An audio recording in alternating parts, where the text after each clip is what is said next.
520'de. 55 kilometre 825. 76-62 dinliyorum. 48-62 dinliyorum efendim. Anlaşıldı. Olay takriben ne kadar sürece olmuş? Anlaşılmadı, tamam.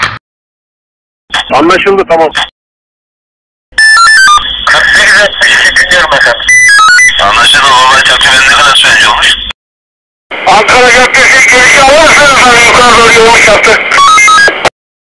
55 kilometre 825.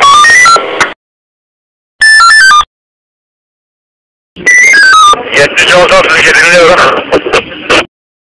55-80 merkez 55.